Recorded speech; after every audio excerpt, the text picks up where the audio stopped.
আসসালামু আলাইকুম প্রিয় ভিউয়ার্স, কেমন আছেন সবাই? আশা করি সবাই অনেক অনেক ভালো আছেন। আলহামদুলিল্লাহ, আপনাদের দোয়ায় আমিও ভালো আছি। আজ 2-3 দিন ধরে সব জায়গাতে বৃষ্টি হচ্ছে, তাই বৃষ্টির দিনের ছোট্ট একটা ব্লগ শেয়ার করলাম। আশা করি সবার অনেক ভালো লাগবে। বৃষ্টির দিনে ভাজা পোড়া খেতে খুব ভালো লাগে। কার কার ভালো লাগে কমেন্ট করে জানাবেন। ডাল ভাজলাম, চাল ভাজলাম, এবারে ভাজবো সিমের দানা, সিমের বিচি যে যাই বলেন। এবারে সিমের বিচিগুলো ভেজে নেব। সবগুলো আইটেম ভাজা হয়ে গেছে। বৃষ্টির দিনে আপনারা কে কী রান্না করেন কমেন্ট করে জানাবেন। বৃষ্টির দিনে আমি বেশিরভাগ সময় পাতলা খিচুড়ি রান্না করি, সাথে ভর্তা কিংবা মাছ ভাজা। আজকেও তাই করব। চলুন এবারে একটু বারান্দায় যাওয়া যাক। বারান্দা দিয়ে বৃষ্টি দেখা যায়, রাস্তায় কতটুকু পানি হলো সেটাও দেখব। আর বারান্দায় গাছ লাগিয়েছি, সেই গাছগুলো এখন কি সুন্দর লাগছে দেখুন, মাশাআল্লাহ খুব সুন্দর লাগছে। আকাশে প্রচুর পরিমাণে বিদ্যুৎ চমকাচ্ছে। এবারে বারান্দার অন্য সাইডে চলে যাই। দোনো পাশে গাছ লাগিয়েছি, ওই পাশে অনেকগুলো গাছ আছে। ওই পাশের গাছগুলো দেখতে অনেক সুন্দর লাগছে। বৃষ্টির শব্দটা শুনতে যতটাই সুন্দর, ঠিক ততটাই ভয়ঙ্কর আকাশ যখন ডাকে তখন। বৃষ্টির শব্দগুলো শুনতে খুবই ভালো লাগছিল, কিন্তু যখন আকাশ ডাক দেয় তখন আবার ভীষণই ভয় লাগে। দেখুন বন্ধুরা, এই পাশের গাছগুলো দেখতেও খুব সুন্দর লাগছে। গাছগুলো খুবই ভালো লাগতেছে। প্রিয় ভিউয়ার্স, যার যার বাসায় বারান্দা আছে সবাই কম বেশি অল্প স্বল্প করে গাছ লাগাবেন, কারণ গাছ আমাদের সবারই বন্ধু। চলুন বন্ধুরা, এবারে দেখে আসি রাস্তায় কতটুকু পানি উঠলো। বৃষ্টি হলেই আমাদের বাসার সামনে রাস্তায় অনেক পানি ওঠে। এই দেখুন বন্ধুরা, কতটা পানি উঠেছে। রাস্তার মানুষের কতটা দুর্ভোগ, কতটা ভোগান্তি। বৃষ্টি দেখাতে হলো, পানি দেখা হলো। এবারে চলুন চলে যাই আজকে রাতের রান্না। আজকে রাতে কি রান্না করব। প্রিয় ভিউয়ার্স, যদি আমার ভিডিও আপনাদের ভালো লাগে তাহলে অবশ্যই লাইক করবেন, কমেন্ট করবেন, পুরো ভিডিও দেখবেন। আর যদি সব সময় আমার ভিডিও পেতে চান তাহলে আমার চ্যানেলটাকে সাবস্ক্রাইব করবেন, পাশে থাকবেন। আর আমার নতুন ভিডিও পাওয়ার জন্য পাশে থাকা বেল আইকনটা ক্লিক করে দেবেন।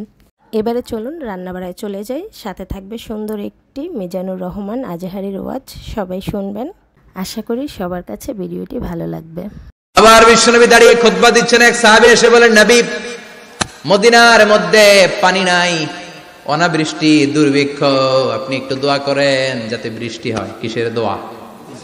বিশ্বনবী জুমার খুতবা থামিয়ে দিলেন। খুতবা দিচ্ছিলেন, খুতবা থামিয়ে দোয়া করলেন, আল্লাহুম্মা স্কিনা, আল্লাহুম্মা স্কিনা ইয়া গাউস আগিসনা, আল্লাহুম্মা স্কিনা গাইসান মুগীসান মারিআন মুরিআন নাফিআন গায়রা দার আজিলান গায়রা আজিল। আল্লাহ, আপনি আমাদের সাহায্য করেন, আপনি রহমত করেন, বরকত দেন, আপনি মদিনার বুকে বৃষ্টি দেন, তাড়াতাড়ি দেন, দেরি করেন না। সুবহানাল্লাহ। বিশ্বনবী দোয়া করতে দেরি, মুহূর্তের মধ্যে ঝুমঝুম করে বৃষ্টি নাজিল হয়ে মদিনাটা প্লাবিত হয়ে গেল। আকাশে মেঘ দেয় কে? বৃষ্টি দেয় কে? আল্লাহ মেঘ দে, পানি দে, ছায়া দে রে তুই, আল্লাহ মেঘ দে। পড়েন পড়েন, আল্লাহ মেঘ দে, পানি দে, ছায়া দে রে তুই, আল্লাহ মেঘ দে। সবকিছু দেয়ার মালিক কে? আল্লাহ। বৃষ্টি দেয় কে? আল্লাহ। মেঘ দেয় কে? বিশ্বনবীর দোয়ার বরকতে বৃষ্টি নামলো। শুক্রবার বৃষ্টি, শনিবার বৃষ্টি, রবি সোম মঙ্গল বুধ বৃহস্পতি শুক্র, এর পরের শুক্রবার পর্যন্ত টানা বৃষ্টি হলো। কারণ বৃষ্টির দোয়া করছে, বৃষ্টি বন্ধ আর দোয়া তো করে নাই, চলতেছে। আল্লাহ কাছে নবী চাইছেন, দিতেছি, না করলে থামামু। সুবহানাল্লাহ কইবেন না? বৃষ্টি হইতে হইতে মদিনায় বন্যা। মরুভূমির দেশ, কি পরিমাণে হেভি রেইনফল হলে মরুতে বন্যা হয়। সুবহানাল্লাহ পড়বেন না? আবার বিশ্বনবী পরের জুমাবারে খুতবা দিচ্ছেন। ওই সাহাবী এসে হাজির, এসে বলে, ও নবী, আর বৃষ্টির দরকার নাই। যে বৃষ্টির দোয়া করতে বলেছিল সে এসে বলি, আর কিসের দরকার নাই? চিল্লায় বলেন, কিসের দরকার নাই? ও নবী, আর বৃষ্টির দরকার নাই, এবার বৃষ্টি বন্ধের দোয়া করেন। বিশ্বনবী আবার হাত তুলে বললেন, আল্লাহুম্মা হাওয়ালাইনা ওয়ালা আলাইনা, মানে আল্লাহ আপনি বৃষ্টি দেন, তবে এই এলাকায় না, ডানে বায়ে সামনে পেছনে চারদিকে দেন।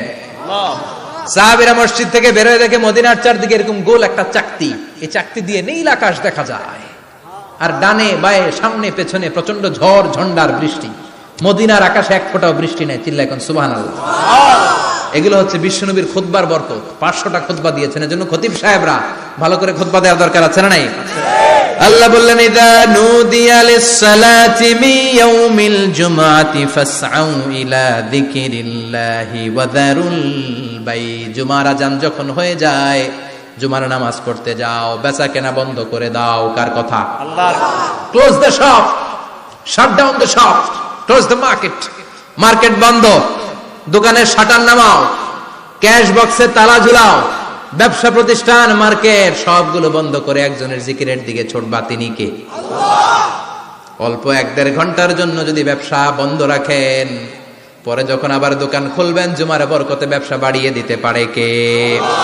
এরপর আল্লাহ বললেন ফাইদা কুদিয়াতিস সালাতু ফান্তাশিরু ফিল আরদি ওয়াবতাগু মিন ফাদলিল্লাহ ওয়াযকুরুল্লাহা কাসীরান লাআল্লাকুম তুফলিহুন।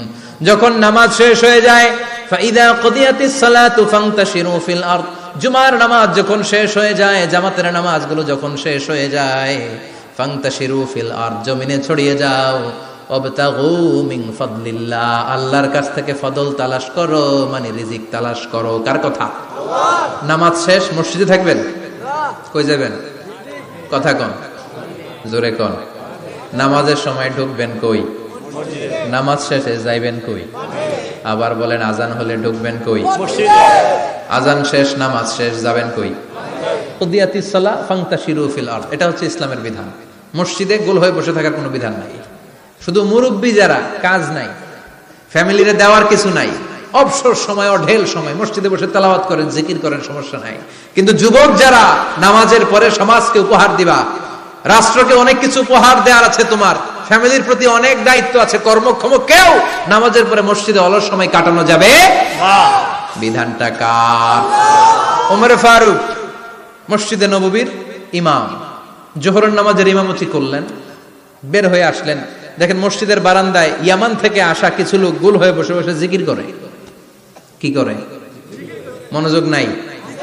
কি করে? জিকির করে। উনি চলে গেলেন, আসরের সময় আবার ইমামতিতে আসলেন, আসরের সালাত পড়িয়ে চলে যাচ্ছেন, আবার দেখে গোল হয়ে জিকির করে ওই দল। মাগরিবের নামাজে ইমামতি করলেন, চলে যাওয়ার সময় দেখে সবাই যায়, এরা যায় না, গোল হয়ে বসে বসে জিকির করে আর তাসবিহ পড়ে। এবার ওমর ফারুক বললেন আসসালামু আলাইকুম। সবাই বলে ওয়ালাইকুম আসসালাম। মান আনতুম, তোমরা কারা? কয় নাহনু আল মুতাওয়াক্কিলুনা আলাল্লাহ, আমরা আল্লাহর উপর তাওয়াক্কুল করছি। তো তাওয়াক্কুল করে যে বসে আছো, তোমাদের ফ্যামিলি নাই, ছেলে মেয়ে নাই, দায় দায়িত্ব নাই, সমাজকে উপহার দেওয়ার মতো কিছু নাই, আর তোমরা যে বসে আছো 3টা বেলা খাইলা কোত্থেকে? না রোজা দাও। ইয়ামানি লোকগুলো বলে না রোজা রাখি নাই, খাইছি। ওমর বলল বড় আল্লাহর ওলি খানা করতে আইছে। আমাদের জিকির আর বুজুর্গি দেখে আশেপাশের লোকজন খানা দিয়া গেছে।